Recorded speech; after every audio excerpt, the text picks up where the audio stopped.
Students का यहाँ पे छात्रों का संघर्ष भी सफल हो गया। 4 दिन जो हम लोगों ने देखा, इतनी इतने बड़े लेवल पर जो आंदोलन किया अपनी मांगों को लेकर, अंततः सरकार को मानना पड़ा। तो कल शायद यहाँ पे छात्रों को सही से नींद आई होगी। तो यहाँ पे जो अपडेटेड चीज़ें हैं वो आप लोगों को पता ही हो गया है ना। कल नोटिस वगैरह आई हैं तो आप लोगों ने देख लिया होगा। मैं फिर भी यहाँ पे एक बार और बता देता हूँ। यूपी पीसीएस प्री का जो एग्ज़ाम है वो अब 1 शिफ्ट में होगा। ठीक है, 1 शिफ्ट में होगा। और इसकी अभी डेट डिक्लेयर नहीं है, डेट अभी नहीं पता। कोशिश रहेगी कमीशन की ये दिसंबर में कराए, कोशिश रहेगी ये। तो यहाँ पे यूपी पीसीएस तो 1 शिफ्ट में कर दिया, लेकिन आरओ एआरओ जो था इसमें इन्होंने अभी पूरी तरीके से नहीं बताया। और ये 1 शिफ्ट में होगा, 2 शिफ्ट में होगा, ये इन्होंने समिति पर छोड़ दिया। ठीक है, एक कमेटी बनाएगी, अध्यक्ष ऐसा कहा है नोटिस में, वो कमेटी डिसाइड करेगी। लेकिन यहाँ पे कमीशन ने भी, सरकार ने भी देखा जिस तरीके से लड़के यहाँ पे अपनी मांगों को लेकर यहाँ पे सामने आए थे कमीशन के, है ना। तो मुझे नहीं लगता कि ये 2 शिफ्ट में कराने की कोशिश करेगा। ये भी 1 शिफ्ट में ही कराएगा आर ओ। बट इसकी अभी डेट डिसाइड नहीं है। जो 23 और 24 तारीख थी, ये अब इस तारीख में तो नहीं होने वाला, इसको पोस्टपोन कर दिया। ये तो वहाँ पे उन्होंने बोला ही था। तो ये आर ओ जो परीक्षा है वो हो सकता 3-4 महीने डिले हो जाए, है ना, मार्च में हो या फिर अप्रैल में हो। तो ये सारी चीज़ें थी। क्लियर है सारी चीज़ें। अब हम लोग को करना है यहाँ पे इस क्लास में हम लोग करेंगे, ये लास्ट क्लास है और इसमें हम लोग पुस्तकें सीखेंगे और कुछ इंपॉर्टेंट बुक्स हैं। और ये इसमें लास्ट जो बिल्कुल लास्ट टॉपिक होता है दृष्टि का, वो खेल होता है। तो इन सारी चीज़ों को देख लेंगे और यहाँ पे हम लोग की आई दृष्टि खत्म हो जाएगी। तो आई दृष्टि जो है, आई दृष्टि ने कवर किया है करंट अफेयर्स सितंबर 2024 तक का। ठीक है, मैं अक्टूबर की पीडीएफ बना रहा हूँ, तो यहाँ पे अक्टूबर का भी आप लोगों का कवर हो जाएगा। ठीक है, तो पीसीएस तक का यहाँ पे करंट अफेयर्स आप लोगों को अवेलेबल हो जाएगा। मैं इसका जो मर्जर वीडियो होता है, कंपाइल वीडियो होता है, वो भी आप लोगों के सामने यहाँ पे अपलोड कर दूंगा, तो देख लीजिएगा। साथ में इमेजेस वगैरह भी डाल दूंगा। इमेजेस से क्या होता है कि याद रखने में आसानी हो जाती है, तो आप लोगों को दिक्कत होगी नहीं फिर कुछ। क्लियर है, शुरू करें फिर। ठीक है, मैं पीडीएफ सेंड कर दूंगा। ठीक है, ये वीडियो रिकॉर्ड करने के बाद पीडीएफ सेंड कर दूंगा, तो आप लोग पीडीएफ का प्रिंट आउट ले लीजिएगा। और जहाँ पे भी प्रिंट निकाल ले जाएँ वहाँ पे बोल दीजिएगा कि एक सीट पर 2 पेज होना चाहिए इस पीडीएफ के। ठीक है, क्योंकि ये छोटे वाले पेज हैं डायरी वाले। अगर एक पेज में एक पेज निकालेंगे तो ज़्यादा पेज हो जाएंगे, वो ठीक भी नहीं रहेगा, पैसे भी ज़्यादा लग जाएंगे। पुस्तकों का ये देखो, यहाँ पे जो इम्पोर्टेंट बुक्स हैं उनको मैं यहाँ पे मेंशन किया हूँ और ये बहुत हेल्प करेगा आपको। देखिए, पहली बुक जो है भारत के 75 क्रांतिकारी, भारत के 75 क्रांतिकारी, ये लिखी गई है डॉक्टर भीम सिंह के द्वारा। ठीक है, India 100 and visioning tomorrow's economic powerhouse, very very important, Krishnamurthy Subramanian. यहाँ पे कोई भी बुक का नाम छोड़ना नहीं है। ठीक है, याद किए बना, सारी इंपॉर्टेंट है। भारत के 75 क्रांतिकारी डॉक्टर भीम सिंह। यहाँ पे और बुक है, the golden road, how ancient India transform the world. कितना इंपॉर्टेंट टॉपिक है एक तरह से, है ना। विलियम डेल रिम्पल ने इस किताब को लिखा है, the golden road, how ancient India transform the world. ठीक है, William Dalrymple. Ed finds a home, कभी कभी सेलिब्रिटी से भी क्वेश्चन पूछा जाता है ना, तो 4 एक्ट्रेस का नाम लिख देगा, तो यहाँ पर ध्यान रखिएगा, Ed finds a home, Alia Bhatt. मैं कोशिश करूँगा यहाँ पे इमेजेस वगैरह डालूँ तो थोड़ा आपको हेल्प करेगा।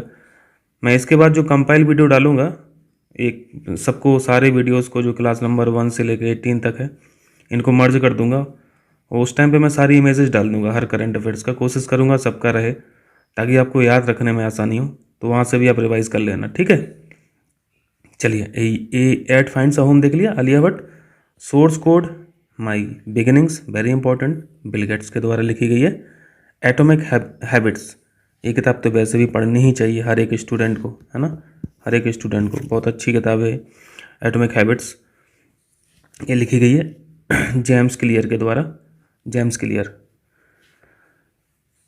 नेक्स्ट है शशि थरूर जी की ये किताब है, वंडरलैंड ऑफ वर्ड्स। ये वर्ड्स, ये चिड़िया वाली वर्ड्स नहीं है, ठीक है, ये शब्दों वाला वर्ड्स है। मैं यहाँ पे लिख दे रहा हूँ, मैं यहाँ पे वर्ड्स लिख दे रहा हूँ, ये वाला वर्ड्स है, ये वाला नहीं है। चूँकि आप लोग जानते हैं वर्ड्स के ये बहुत बड़े खिलाड़ी हैं, इंग्लिश के बहुत बड़े खिलाड़ी हैं, तो ये वर्ड्स बनाते रहते हैं, ठीक है, एक तरह से रूट मास्टर हैं वर्ड्स के ये। तो आ वंडरलैंड ऑफ वर्ड्स, ध्यान रखना, शशि थरूर हैं। देखें और जूम कर दें क्या? ओके, एक है यहाँ पे द बिनर्स माइंडसेट। द बिनर्स माइंडसेट ये लिखी गई है सैम वाटसन के द्वारा। याद हो जाएगी, क्रिकेटर्स जो होते हैं वो हो जाते हैं, जल्दी याद हो जाते हैं। The idea of democracy, idea of democracy, Sam Pitroda. इनकी किताबों के बारे में अक्सर पूछा गया है पीसीएस के द्वारा। देखिए अश्वन प्रभु के द्वारा लिखी गई है sculpted stones, sculpted stones mysteries of Mamallapuram. Mamallapuram के बारे में आप लोग हिस्ट्री में पढ़ के रखे हैं, ठीक है। यहाँ का जो आर्किटेक्चर है वो एक हाई क्लास, हाई डिग्री का यहाँ पे आर्किटेक्चर है। यहाँ पे तमाम हम लोग शैलियाँ पढ़ के रखे हैं मामल्लपुरम की, है ना। चलिए देखें the hungry tide. The hungry tide लिखी गई है अमिताभ घोष के द्वारा। इनकी भी किताबें अक्सर पूछी गई हैं परीक्षा में। हंग्री टाइड, एक समंदर मेरे अंदर, डॉक्टर संजीव कुमार जोशी। एक समंदर मेरे अंदर, डॉक्टर संजीव कुमार जोशी। ये देखिए fertilising the future, fertilising the future, Bharat March towards fertilising self sufficiency, ये लिखी गई है डॉक्टर मनसुख मांडविया। याद रह जाएगा फर्टिलाइजिंग द फ्यूचर के नाम से ही। ये इतना अगर याद नहीं हो पाए कोई बात नहीं, इतना याद रखें फर्टिलाइजिंग द फ्यूचर, याद आ जाएगा डॉक्टर मनसुख मांडविया। सैदाबाद लगा लेंगे, ठीक है, Munawwar Rana. 11 rules for life, ये भी बहुत इंपॉर्टेंट है, चेतन भगत साहब की, ठीक है। बहुत बड़े लेखक हैं, इंजीनियर थे, एमबीए भी किया हुआ है आईआईएम अहमदाबाद से। बाकी चेतन भगत के बारे में सभी लोग जानते ही हैं। 3 मिस्टेक्स ऑफ लाइफ, है ना, याद आ रहा। ब्रेकिंग द मोल्ड, देखिए ब्रेकिंग द मोल्ड किसके द्वारा लिखी गई है? री imagining India's economic future. Economic से कुछ कुछ आप लगा ले जाएंगे, रघुराम राजन और रोहित लांबा, 2 लोगों ने लिखी है इस किताब को, ब्रेकिंग द मोल्ड। नए भारत का सामवेद नरेंद्र मोदी के द्वारा लिखा गया है, नए भारत का Samved Narendra Modi. Welcome to paradise, welcome to paradise Twinkle Khanna, ठीक है। प्रॉफिट सॉन्ग, देखो इसके बारे में हम लोगों ने क्या पढ़ा था, कुछ याद आ रहा? Paul lynch. प्रॉफिट सॉन्ग के बारे में बताइए, इनको कुछ मिला था, कुछ बड़ा अवार्ड मिला था, जल्दी से कमेंट करके बताइए, ठीक है। वहाँ पर भी मैंने आप लोगों को बताया था कि इनका नाम आप 2-3 जगह पे देखेंगे। मिनहाज मर्चेंट, इनकी बुक्स अक्सर इंपॉर्टेंट रहती हैं। Modi the challenge of 2024, Minhaj merchant. Modi का बनारस, अरविंद चतुर्वेदी, ठीक है। ये 2-3 किताबें हम लोगों ने मोदी से संबंधित पढ़ ली। नए भारत का सामवेद देख लिया, मोदी द चैलेंज ऑफ 2024 देख लिया, मोदी का बनारस देख लिया। When parallel lines meet, when parallel lines meet, ये हैं PS श्रीधरन पिल्लई। चलिए टीएन सेशन की किताब, ये पूछी गई है एक बार, ठीक है, ये पूछा जा चुका है question. Through the broken glass an autobiography, T N Seshan. Nation calling, nation calling क्या लगाना है आपको? Sonal Goyal, nation calling. चलिए सोनल गोयल हो गया। अब smoke and ashes, smoke and ashes, ये लिखी गई है अमिताभ घोष के द्वारा। अमिताभ घोष की 2 किताबें पढ़ ली हम लोगों ने। सलमान रुश्दी, विक्ट्री सिटी, ठीक है। The light we carry, English में मैं लिख दे रहा हूँ यहाँ पर, the light we carry. Overcoming in uncertain, मैं थोड़ा जूम इन आउट करूँ, ओवरकमिंग इन अनसर्टेन टाइम्स, ये लिखी गई है मिशेल ओबामा के द्वारा। ध्यान रखना, the light we carry Michelle Obama की किताब है, हो जाएगा। ये 27 किताबें मैंने यहाँ पे मार्क की हैं जो इम्पोर्टेंट है बहुत, इनको याद रखिएगा, एक क्वेश्चन आता ही आता है। चलिए कुछ यहाँ पे मिसलेनियस है, ये देख लेते हैं। मिसलेनियस में जल भारत का सप्ताह जो है, 1 मिनट, भारत जल सप्ताह 2024 नई दिल्ली में ऑर्गेनाइज हुआ और ये सप्ताह था 17 से 20 सितंबर, ठीक है, 17 से 20 सितंबर। मैं अक्टूबर मंथ की PDF तैयार कर रहा हूँ करंट अफेयर्स की, तो प्रिपेयर हो जाएगी तो मैं इसको जल्दी करा दूंगा। तो अक्टूबर, लास्ट अक्टूबर तक आप लोगों का करंट अफेयर्स तैयार हो जाएगा, अगर दिसंबर में एग्ज़ाम कमीशन करा लेता है तो। बाकी देखते हैं, लड़के लोग, स्टूडेंट्स काफ़ी हिम्मत के साथ वहाँ जुटे हुए हैं आंदोलन में। देखते हैं क्या डिसीजन होता है फिर फाइनली। उत्तर प्रदेश में पहली एकीकृत हरित शहरी सड़क, उत्तर प्रदेश में पहली एकीकृत हरित शहरी सड़क मेरठ में बनाई जाएगी। इंपॉर्टेंट क्वेश्चन है, उत्तर प्रदेश का क्वेश्चन है, ठीक है, ध्यान रखना। इंटीग्रेटेड ये ग्रीन, ये जो शहरी सड़क है ये मेरठ में बनाई जाएगी। भारत का 24 घंटे चलने वाला अनाज एटीएम, अनाज एटीएम के बारे में पढ़े थे कभी? अनाज एटीएम जो है वो भुवनेश्वर उड़ीसा में इसका उद्घाटन हुआ है, ध्यान रखना। विश्व की पहली सीएनजी मोटरसाइकिल, 4 पहिया देखे हैं हम लोग, बसेस भी देखे हैं सीएनजी से चलते हुए, ठीक है। ये मोटरसाइकिल लॉन्च हुई है अभी, जिसका नाम है फ्रीडम 125, और बजाज जो कंपनी है, बजाज के द्वारा इसको लॉन्च किया गया महाराष्ट्र में। कर लेंगे, चलिए इसको देखिए। भारत का पहला निजी बायोस्फीयर रिजर्व किस नेशनल पार्क में बनाया जा रहा है? ये भी one of the important question है।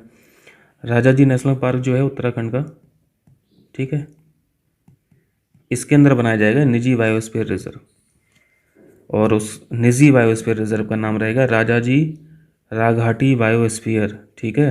ये इसी का नाम है जो निजी बायोस्फीयर बनाया जाएगा, राजाजी राघाटी बायोस्फीयर। चलिए, एक सौर ऊर्जा स्टेशन है, ये अभी इसकी स्थापना की गई है गुजराई में। गुजराई ये कहाँ पे है? ये उत्तर प्रदेश से था, इसलिए मैंने इसको मेंशन किया है। कानपुर देहात में इस स्टेशन को स्थापित किया जाएगा, किया गया है या फिर किया जाएगा, ये इतना मुझे क्लियर नहीं है अभी। खैर, आपको इतना याद रखना है कि गुजराई सौर ऊर्जा स्टेशन जो है वो कानपुर देहात का है। भारत की पहली अंडर वाटर मेट्रो टनल, ये कोलकाता में। ओल्ड करंट अफेयर्स है, शायद दिसंबर 2023 का है या फिर जनवरी 2024 का है। इसको हम लोगों ने पहले भी देखा है। चलिए, यहाँ पे कुछ ये भी क्वेश्चन हम लोगों को पीसीएस की परीक्षा में दिखता है कि वर्ड ऑफ द ईयर 2023 अगर कैम्ब्रिज डिक्शनरी के अनुसार पूछे तो हेलुसिनेट लगा देना, ठीक है, हेलुसिनेशन हम लोग पढ़ते हैं। कॉलिंस डिक्शनरी के द्वारा आर्टिफिशियल इंटेलिजेंस यानी एआई शब्द है, और ऑक्सफोर्ड डिक्शनरी के द्वारा अगर पूछा जाए तो रिज लगा देना, ठीक है। ये 3 शब्द हैं अलग अलग डिक्शनरी के अनुसार। चलिए, अब यहाँ पे लास्ट टॉपिक है हम लोगों का खेल परिदृश्य। यहाँ पे मैं ग्रैंड स्लैम मेंशन किया हूँ। वैसे क्वेश्चन पीसीएस का यहाँ से रहता है नहीं है, कुछ सालों से देखा होगा आप लोगों ने भी, फिर भी यहाँ पे कुछ नाम बदले हैं तो देख लेते हैं। बाकी ऑर्डर आप लोग जानते हैं, ये जो ग्रैंड स्लैम होते हैं 4 होते हैं, ठीक है। पहले ऑस्ट्रेलियन होता है, मैप जो देख रहे हैं ना वर्ल्ड का, आप ऐसे चलिए, ठीक है, ऐसे चलिए। ऑस्ट्रेलिया, उसके बाद फ्रेंच ओपन होता है, उसके बाद विंबलडन ओपन होता है, फिर लास्ट में यूएसए ओपन होता है, ठीक है। ये सीक्वेंस रहता है साल में। साल की शुरुआत में ऑस्ट्रेलिया ओपन, फिर फ्रेंच, फिर विंबलडन, और फिर साल के अंत में ये यूएसए ओपन होता है, ठीक है। अब देख लेते हैं कि करके ऑस्ट्रेलियन ओपन में देख लेते हैं, पहले मेल सिंगल और फीमेल सिंगल में देख लेते हैं। इनका नाम आपको ध्यान रखना है, जैनिक सिनर, ये आजकल हाईलाइट में रहते हैं। जैनिक सिनर ऑस्ट्रेलियन ओपन ये मेल सिंगल में विजेता है, और फीमेल में एरिना सबालेंका। कभी कभी ये भी पूछ लेता है यार, ठीक है, इनका देश पूछ लेता है किस देश से बिलोंग करते हैं। जैनिक सिनर इटली से हैं। वैसे खेल इंटरेस्टिंग रहता है सभी लोगों का, देखने में इंटरेस्टिंग रहता है, पढ़ने में नहीं रहता है, तो ज़्यादातर स्टूडेंट जानते हैं, तो इसको ध्यान रखिएगा। जैनिक सिनर और एरिना सबालेंका ये ऑस्ट्रेलियन ओपन की सिंगल कैटेगरी में हो गए। पुरुष युगल बहुत इंपॉर्टेंट है, क्योंकि यहाँ से पहली बार एक भारत उभर के आए हैं, भारत के जो खिलाड़ी वो उभर के आए हैं, जिनका नाम है रोहन बोपन्ना, ठीक है। ये first time for his career, यानी ये उनका कैरियर का ये पहला ग्रैंड स्लैम है जो जीता है, मिश्रित श्रेणी में जीता है रोहन बोपन्ना, और साथ में मैथ्यू एबडेन थे। तो ध्यान रखना, ये ऑस्ट्रेलियन ओपन में जीता है रोहन बोपन्ना ने, यहाँ से पूछे जाने की संभावना है, ठीक है। ओलंपिक्स भी हुई हैं, ओलंपिक्स में भी इन्होंने पदक वगैरह जीते हैं, वो मैं मेंशन किया हूँ इस पीडीएफ में, देख लीजिएगा अभी, मैं उसको मार्क करा दूंगा। फ्रेंच ओपन में देखिए, फ्रेंच ओपन में यहाँ पे दोनों के नाम बदल गए हैं सिंगल कैटेगरी में। कार्लोस अल्कराज यहाँ पे आ गए हैं और ईगा स्विटेक आ गई हैं, ठीक है। ये स्पेन के हैं, ये पोलैंड की हैं। विंबलडन का अगर देखेंगे, विंबलडन का, तो यहाँ पे कार्लोस अल्कराज हैं, और फीमेल कैटेगरी में सिंगल कैटेगरी में बारबोरा क्रेजिकोवा है, ये चेक गणराज्य की हैं। और सबसे लास्ट में जो ये ग्रैंड स्लैम होता है वो है यूएस ओपन। यहाँ पे जेनिक सिनर है और एरिना सबालेंका है। यानी ये आपने डेटा कहाँ पढ़ा था, ये आपने ऑस्ट्रेलियन ओपन में पढ़ा था, है ना। ऑस्ट्रेलियन ओपन देख रहे हैं ना, यहाँ पे दोनों क्या हैं, सैनिक जिनर और एरिना सबालेंका। तो ऑस्ट्रेलिया ओपन के जो विनर्स हैं ना सिंगल कैटेगरी में, वही यूएस ओपन के हैं, ऐसे ध्यान रखिएगा। और बाकी जो डेटा चेंज हुआ है फ्रेंच ओपन में, विंबलडन में, यहाँ पे मेल कैटेगरी में भी सेम है, बस यहाँ पे बदलाव है। तो एक बार देख लेंगे ठीक से आप, तो याद कर ले जाएंगे इसको।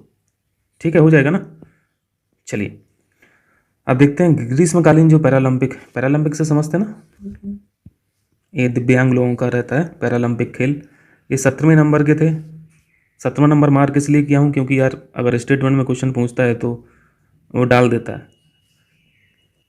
इनको पेरिस ओलंपिक भी बोला गया है, पेरिस पैरालंपिक। ठीक है, पेरिस पैरालंपिक 2024, क्योंकि पेरिस में ऑर्गेनाइज हुए हैं इसलिए पेरिस में हुए। शुभंकर द फ्रीज है और स्लोगन है गेम्स वाइड ओपन। अभी हम लोग पैरालंपिक पढ़ रहे हैं, इसके बाद फिर हम लोग ओलंपिक भी पढ़ेंगे। ओलंपिक भी पेरिस में ही हुए हैं, ठीक है, साथ साथ में ही हुए हैं। तो वही चीज़ आप शुभंकर वहाँ पे भी देखेंगे ओलंपिक्स में भी, और स्लोगन भी वहाँ पे गेम्स वाइड ओपन देखेंगे। ठीक है, तो ये चीज़ें कॉमन है। ऑर्गेनाइज स्थल कॉमन है, शुभंकर कॉमन है, स्लोगन कॉमन है। बाकी चीज़ें जो बदल जाएंगी वो क्या बदलेगा, वो खिलाड़ी बदलेंगे। ठीक है, क्योंकि ओलंपिक जो है इसमें दिव्यांग लोग नहीं खेलते हैं, वो पैरालंपिक में खेलते हैं। अभी हम लोग पैरालंपिक देख रहे हैं। चलिए शुरुआत करते हैं। सबसे पहले शुरुआत ही कर लेते हैं उद्घाटन की। भारतीय ध्वजवाहक जो रहे हैं उद्घाटन समारोह में, उद्घाटन समारोह के अलग ध्वजवाहक रहते हैं और समापन समारोह के अलग रहते हैं, तो दोनों को देखना पड़ता है। तो यहाँ पे जो उद्घाटन समारोह को रहे हैं वो है सुमित अंतिल और भाग्यश्री जाधव। इन्होंने ये ध्वजवाहक थे उद्घाटन समारोह में। भाई इनकी कैटेगरी जो है, क्षेत्र जो है वो बहुत इंपॉर्टेंट है। सुमित अंतिल जो है वो भाला फेंक है, ठीक है, पैरा भाला फेंक, पैरा तो जुड़ ही जाएगा क्योंकि दिव्यांग है, तो भाला फेंक हो जाएगा। और ये जो भाग्यश्री जाधव हैं ये पैरा शॉर्ट पुट से हैं। ठीक, चलिए अब यहाँ पे एक फैक्ट है, वैलेंटीना पेट्रिलो से संबंधित पैरालंपिक खेलों में भाग लेने वाली पहली ट्रांसजेंडर एथलीट बनी। ये थोड़ा सा ध्यान रखना है आपको। अब देख लेते हैं पैरालंपिक जो हुए हैं पेरिस में 2024 में सर्वाधिक मेडल किसने जीते हैं। चीन की एक महिला हैं, ये पैरा तैराक हैं, ठीक है, तैराक हैं। 7 गोल्ड मेडल इन्होंने जीते हैं, उनका नाम है जियांग युआन। टोटल जो भारत की स्थिति देखिए, जो टोटल पदक जीते गए हैं वो है 29। पैरालंपिक में स्थिति सही रही है भारत की, आपको ध्यान रखना है, ठीक है, पैरालंपिक में ठीक रही है, लेकिन ओलंपिक में बहुत बेकार स्थिति रही है, वो अभी हम लोग देखेंगे मेडल की संख्या से। तो पैरालंपिक में 29 हो गया, जिसमें से 7 गोल्ड जीते हैं, 9 सिल्वर जीते हैं और 13 ब्रॉन्ज जीते हैं। तो कोशिश कीजिएगा 29 टोटल याद रखें और 7 गोल्ड याद रखें, ठीक है, 7 गोल्ड। बाकी हम लोग देखेंगे गोल्ड किस किस ने जीते, उनके नाम भी याद रखना है। तो इसमें काफ़ी डेटा हो जाते हैं, जो पैरालंपिक गेम्स होते हैं या फिर ओलंपिक गेम होते हैं, तमाम फैक्ट रहते हैं इसमें याद रखने को। 29-7, ठीक है, 29-7। अब देख लेते हैं 7 स्वर्ण हम लोगों ने यहाँ पे मार्क किया ना अभी, 7 स्वर्ण। तो इनको देख लेते हैं, ये गोल्ड वाले कौन है, गोल्ड वाले देख लेते हैं, बाकी इंपॉर्टेंट मुझे नहीं समझ में आता है। एक हैं खिलाड़ी अवीन लेखरा, ये निशानेबाज हैं, पैरा निशानेबाज। दूसरे हैं अमित अंतल, ये वही हैं जिन्होंने ये ध्वजवाहक थे ना उद्घाटन समारोह में, तो यहाँ पे ये गोल्ड मेडल भी जीते हैं, तो और इम्पोर्टेंट हो जाते हैं। इनकी फील्ड आपको याद रखना है, पैरा एथलेटिक्स है, पैरा एथलीट है। हरविंदर सिंह ये तीरंदाजी करते हैं। नीतीश कुमार ये बैडमिंटन खेलते हैं। धर्मवीर एथलेटिक्स से हैं। प्रवीण कुमार एथलेटिक्स से हैं। नवदीप सिंह एथलेटिक्स से हैं। तो यहाँ पे देखो सबसे ज़्यादा इंपॉर्टेंट है ये चीज़, सुमित अंतल, और एक चीज़ हरविंदर सिंह, क्योंकि हरविंदर सिंह और प्रीति पाल ये ध्वजवाहक थे, लेकिन समापन समारोह में ये अंतिम में थे और वो शुरुआत में थे। सुमित अंतल शुरुआत में थे, हरविंदर सिंह लास्ट में थे। गोल्ड मेडल की बात करें 7 हो गया टोटल, और सिर्फ पदकों की बात करें तो 29 हो गया भारत की तरफ से, ठीक है। साथ में हम लोगों को सुमित अंतल याद रखना है, हरविंदर सिंह याद रखना है। सातों के सातों अगर याद रख सकें तो अच्छी बात है, ठीक। साथ में जो ध्वजवाहक हैं वो भी याद रखना है। 2028 के जो पैरालंपिक होंगे वो कहाँ पे होंगे, लॉस एंजलिस। तो इसका मतलब है जो ओलंपिक भी होंगे वो भी कहाँ होंगे, लॉस एंजलिस। साथ साथ में चलते हैं, ठीक। चलिए, तो ये बातें थी पैरालंपिक की। अब ओलंपिक देख लेते हैं। अब ये ग्रीष्मकालीन ओलंपिक देख लेते हैं। ये 33 में थे, वो 17 में थे, ये 33 में हैं, क्योंकि बहुत पुराने हैं, बहुत पहले से चल रहे हैं। 1900 में हुआ था पेरिस, ऑर्गेनाइज ने, मतलब पेरिस ने ऑर्गेनाइज किया था 1900 में, फिर शायद 1920 में किया था, बट ये इंपॉर्टेंट नहीं है। 1900 लिखने का मतलब ये था कि समझ में आ जाए थोड़ा, इतने पुराने गेम्स हैं ये ओलंपिक जो गेम्स होते हैं। पेरिस ऑर्गेनाइज स्थल है, ये हम लोगों ने पैरालंपिक में सीखा, स्लोगन भी सीख लिया था वहाँ पे, गेम्स वाइड ओपन, शुभंकर भी सीख लिया था, फ्रीज, ठीक है, ओलंपिक फ्रीज। अब यहाँ पे देखिए खिलाड़ियों के नाम बदल जाएंगे बस। भारतीय ध्वजभाग जो रही हैं उद्घाटन समारोह में, ये पीवी सिंधु, जानते हैं हम लोग, बैडमिंटन खेलती हैं, और शरत कमल, इनके बारे में ध्यान रखना है अगर नाम ना पता हो। और इनके साथ में फील्ड भी याद रखनी है, टेबल टेनिस से, ठीक है, टेबल टेनिस खेलती हैं। ये 2 ध्वजभाग हो गए, पीवी सिंधु, शरत कमल। अब देख लेते हैं सर्वाधिक पदक जीतने वाले पुरुष खिलाड़ी कौन है इस गेम में, ओलंपिक में। Leon Marchand. ये जो तैराक होते हैं ज़्यादातर यही लोग सबसे ज़्यादा मेडल जीतते हैं, है ना। वहाँ पे भी आपने देखा था पैरालंपिक में, चाइना की जो खिलाड़ी थी योन करके, वो भी पैरा तैराक थी। यहाँ पे भी तैराक है, तो ये थोड़ा सा याद रखने में आसान हो जाएगा। ये फ्रांस से हैं, ठीक है, लियोन मर्चेंट। यहाँ पे जगह नहीं पूछेगा, ठीक है, यहाँ पे ये नहीं पूछा जाएगा। देखो आपको समझ में आना चाहिए यार, आप पीसीएस के स्टूडेंट है, कहाँ पे जगह पूछा जा सकता है। जगह का मतलब वो किस देश से बिलोंग करते हैं, और कहाँ पे सिर्फ वो चीज़ पूछी जानी चाहिए जो वास्तव में रेलिवेंट है, मतलब स्टूडेंट को जानना चाहिए। तो ये पुरुष कैटेगरी में हो गया। अगर सर्वाधिक पदक जीतने वाली महिला एथलीट की बात करें तो इनका नाम है टोरी हस्के, ये भी तैराक हैं। तो यहाँ पे दोनों कैटेगरी में तैराक लोग ये जो मेडल हैं वो ले गए जीत के। चलिए अब भारत की स्थिति देखते हैं। सबसे उम्रदराज खिलाड़ी की अगर बात करें जो ओलंपिक खेला है, जिन्होंने 44 साल के थे, इनके बारे में अभी देख ही लिया आपने। ऑस्ट्रेलियन ओपन देखा ना आपने, अभी ऑस्ट्रेलियन ओपन मिश्र श्रेणी में इन्होंने जीता है ना, 2024। टेनिस से हैं, टेनिस ही खेलते हैं वो, ग्रैंड स्लैम खेलते हैं तो मतलब टेनिस से हैं।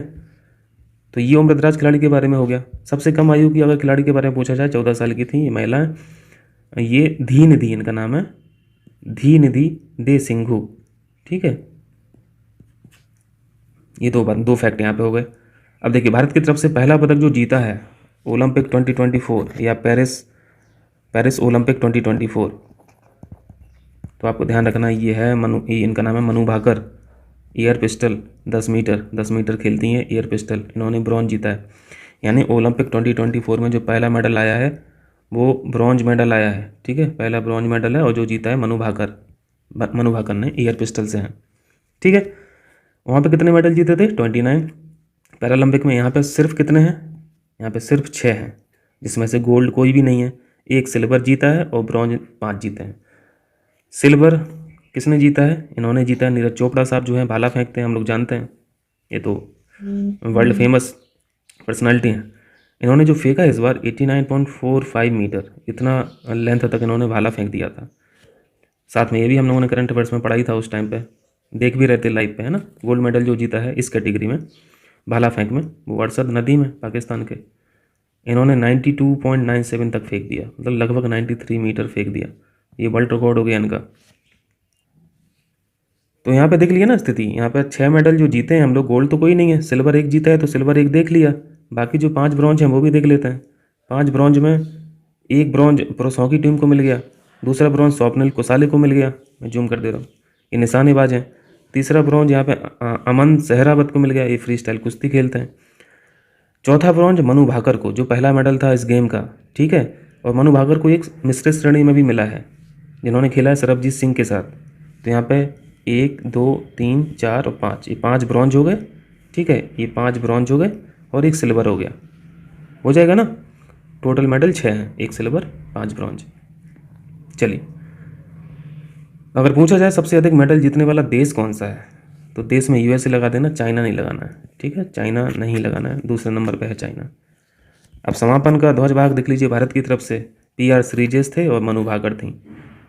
वहाँ पे क्या था, वहाँ पे PV उद्घाटन में क्या था, उद्घाटन में कौन कौन था, वहाँ पे PV सिंधु थी और दूसरी का नाम क्या था, शरत कमल, ठीक है, शरत कमल। तो यहाँ समापन का भी याद रखना। PR श्रीजेश जो है ये हॉकी गोलकीपर है, मनु भाकर आप लोग जानते हैं, ये एयर पिस्टल निशानेबाज हैं, एयर पिस्टल 10 मीटर खेलती हैं, ठीक है। और ओलंपिक 2028 कहाँ पे होंगे, लॉस एंजलिस। पैरालंपिक भी यहीं पे होना है, ये भी यहीं पे होना है, हो जाएगा ना भाई। चलिए अब यहाँ पे हम लोग ये T20 वर्ल्ड कप देख लेते हैं, ICC T20 वर्ल्ड कप 2024। ये सारे फैक्ट मुझे लगता है आप लोग जानते ही होंगे, ठीक है, क्योंकि हम लोगों ने लाइव देखा है। अगर पूछा जाए पहली बार किसने भाग लिया है, तो कनाडा, युगांडा और USA ने पहली बार भाग लिया था। फाइनल मैच देख लेते हैं, ब्रिजटाउन में हुआ था, बारबाडोस में, और स्टेडियम का नाम है कैसिंगटन स्टेडियम। ठीक है, तो ये जगह याद रखना फाइनल मैच का। फाइनल मैच किस किसने खेला था, सभी लोग जान रहे हैं, इंडिया और साउथ अफ्रीका थे। इंडिया इस बार की ये जो T20 वर्ल्ड कप था विजेता रहा, 7 रन से साउथ अफ्रीका को पराजित किया। साउथ अफ्रीका अपनी हिस्ट्री में पहली बार यहाँ पे फाइनल में आया था। ठीक है, T20 वर्ल्ड कप में। प्लेयर ऑफ द मैच कौन रहा, विराट कोहली रहे। टूर्नामेंट का सर्वश्रेष्ठ खिलाड़ी कौन रहा, जसप्रीत बुमराह साहब रहे। ठीक है, फास्ट बॉलर हैं। प्रतियोगिता में सबसे अधिक रन किसने बनाए, इनका नाम है रहमानुल्लाह गुरबाज, अफगानिस्तान के खिलाड़ी हैं, जानते हैं। ठीक है, और प्रतियोगिता में सबसे सर्वाधिक अगर विकेट पूछा जाए तो ये फजल हक फारूकी ने लिए हैं, और सर्वाधिक छक्के अगर किसने मारे हैं इस पूरे टूर्नामेंट में तो ये निकोलस पूरन। ठीक है, निकोलस पूरन। तो इतनी बातें थी यहाँ पे, अब मुझे लगता है तो आप परिचित होंगे ही। चलिए अब ये देख लेते हैं फटाक से, ये जो खेलो इंडिया यूथ गेम्स हुए 2023 में, 2023 के जनवरी 2024 में हुए थे, इनको एक नज़र में देख लेते हैं। शुभंकर जो था वो था वीर मंगई। ठीक है, वीर मंगई। अब देखते हैं पदक तालिका देख लेते हैं, कौन सा स्टेट सबसे अच्छा खेला, कौन सा नहीं खेला। सबसे अच्छा यहाँ पे परफॉर्मेंस रहा है महाराष्ट्र का, दूसरे स्थान पर तमिलनाडु का, तीसरे स्थान पर हरियाणा का, आपको उत्तर प्रदेश का याद रखना है। 7वां स्थान था खेलो इंडिया यूथ गेम्स में, 7th पोजीशन है यूपी की। टोटल मेडल जीते हैं 42। ठीक है, टोटल मेडल 42, जिसमें से 11 गोल्ड हैं, 13 सिल्वर हैं, 18 ब्रॉन्ज हैं। ठीक, 7वां position, 42 total medal, 11 gold medal. अब राष्ट्रीय खेल आ जाइए। राष्ट्रीय खेल जो हुए हैं 37 नंबर के, ये गोवा में हुए थे। सुमंगर है मोगा, मोगा का मतलब है भारतीय वायुसेना जो है, जो भैंस की तरह दिखता है। ठीक है, मोगा राष्ट्रीय खेलों का शुभंकर था। पदक तालिका में महाराष्ट्र, यहाँ पे राष्ट्रीय खेलों में भी महाराष्ट्र चौका मार दिया, और यहाँ पे खेलो इंडिया यूथ गेम्स में भी महाराष्ट्र चौका मार दिया। दोनों की रैंक फर्स्ट है। ठीक है, याद रहेगा। बाकी यहाँ पे और चीज़ें नहीं याद रखनी है। यहाँ पे 15वीं पोजीशन आपको ध्यान रखना है उत्तर प्रदेश की। यहाँ पे 71 मेडल जीते हैं यूपी ने। यहाँ पे 15वीं पोजीशन है, और यहाँ पे 7वीं पोजीशन है यूथ गेम्स में। राष्ट्रीय खेल में 15वीं है, 71 यहाँ पे टोटल मेडल है। ठीक है, और यहाँ पे टोटल मेडल 42 थे।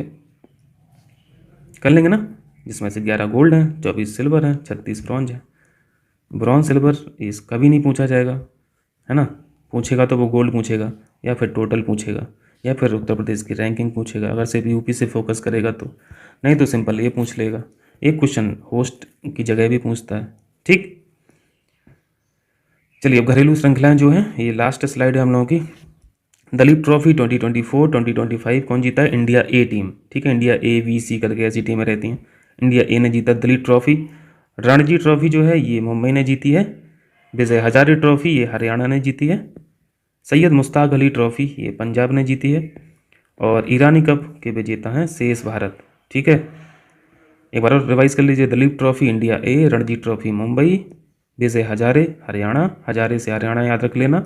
सैयद मुश्ताक अली ट्रॉफी पंजाब हो गया, ईरानी कप हो गया शेष भारत। ठीक है, ऑल द वेरी बेस्ट सभी को। और यहाँ पे आई दृष्टि हम लोगों ने कंप्लीट कर लिया।